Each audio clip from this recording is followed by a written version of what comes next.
সুপ্রিয় দর্শক শ্রোতা, আমরা অতীতে বর্তমানে জানতাম ভ্রমর যায় ফুলের কাছে মধু আহরণ করার জন্য, কিন্তু না, তার উল্টোটা এখানে ঘটে গেছে, যেখানে ফুল নিজে এসেছে ভ্রমরের কাছে মধু বিলানোর জন্য।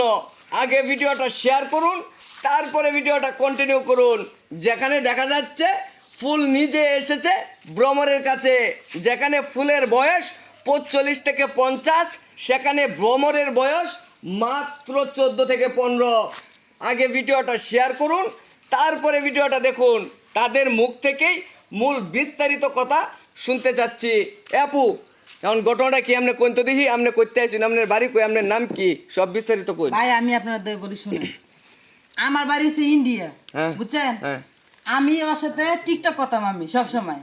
আমি আমার জামা যে সময় রানিং সংসার, এই সময় মানে আমারটা শুনুন, আপনারা বলি, আপনি আগে ছিলেন ইন্ডিয়া, পরে বাসিন্দা হয়েছেন আপনার বরিশালের। আর বরিশাল থেকে আপনি সুজ আইসুন ময়মনসিং। না ভাই, মানে আইসি তো, এর মধ্যে শুনুন না কি এর মধ্যে আমি ধরেন টিকটক করতাম। টিকটক করতে এর সাথে আমার পরিচিত। এখন আমার তো বিয়ে হয়েছে, হ্যাঁ, কিন্তু এটা জানে না। পরে আমি আর সবকিছু কইছি, দেখাইতেছে দিনের বেলা কথা কই, রাতের বেলা তো আমার বিয়ে থাকে। তো এই সময় হ্যাঁ তো হ্যালো, তো আমার ছাপাইতে হওয়ার মতো কিছু নাই। না এখন আমি কি করছি, ধরেন এর আমি কইছি যে আমার বিয়ে হয়েছে, আমার জামাই আছে, এর সাথে আমার রিলেশন হয়েছে ধরেন 3 বছর ধরে। হ্যাঁ কইতাছে আমি আয় বলতাম, হ্যাঁ আমার সারা বাঁচতো না, নাহলে মরে যাবো, বিষ খাইবো, মুখ সময় কত আগে।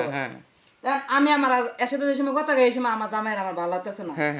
এই কইতাছে তুমি যদি আমার সত্যিকারে ভালোবাসো, তুমি তোমার জামাইয়ের তালাক দে, তুমি আয় করো। আচ্ছা, এখন আমি তো এর মিডিয়া কথা কেমন জানি মিডিয়া কথা সিরা ভিজে গেছে গা, এর মিডিয়া কথা হইন না 3 বছরের লাগে সব প্রেম কইরা যে আমার যাতে সুখ দিছি না, এত 3 ডবল আমি সুখ দিছি আর মোবাইলের মধ্যে। আচ্ছা, এখন এই কথা তুমি আমার যদি ভালোই বাসো, তা তোমার জামাই তুমি তালাক দিও। এখন আমার জামাই আমি ছেড়ে দিছি, এই যে আমার তালাক, এই যে কাগজ, তালাকের কাগজ আমি নিয়ে আইছি, এই যে আপনারা দেখেন। মানে আপনি জানি কি লাগে আমি কইতে পারি না। এখন এই আমার কইতাছে আমি লাইভ আমার বিয়ে করতে না, এটা কোনো কথা কোন না। জামাই তালাক দেয়া হইছে, আমি আমার জামাই আমি তালাক দেয়া বসি। কসস কি তুই? আরে দেখ তার বাবা দেখ, বাবা দেখ কেসস, এটা তুই কি করছস? এটা আমি কইছি যে তালাক দেলবো।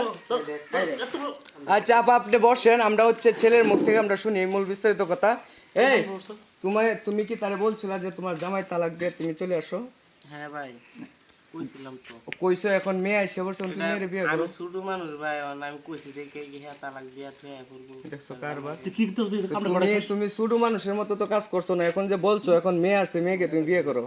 আর যে বয়স দেনছে হাই তোমার কুয়ার আইব, তুমি যে সময় আমার লগে প্রেম করছো সময় বুঝা প্রেম কথা না, তুমি আমার সংসার, আমার জামাই আমার সব কিছু দিত, আমি চুপ করে যাই। আস্তে কথা বল। এই জামাই আমি তালাক দেয়া বসি, এখন কই এটা কি সম্ভব?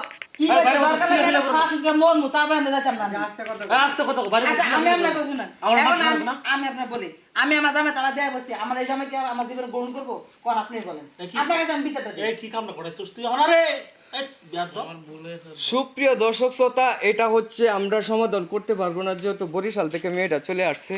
হ্যাঁ, আগে ছিল ইন্ডিয়ার বাসিন্দা, তারপরে হচ্ছে বরিশালে এসে স্থায়ী হয়, আর সেখান থেকে মূলত এখানে এসেছে তার স্বামীকে ডিভোর্স দিয়ে। এখন কথা হচ্ছে এটা আমরা সমাধান করতে পারবো না, এটা পুলিশ প্রশাসন কিংবা এলাকার যে মেম্বার চেয়ারম্যান আছে তারা আসুক, তারা এসে এই বিষয়টা সমাধান করুক। এই পর্যন্ত সবাই ভালো থাকুন, সুস্থ থাকুন,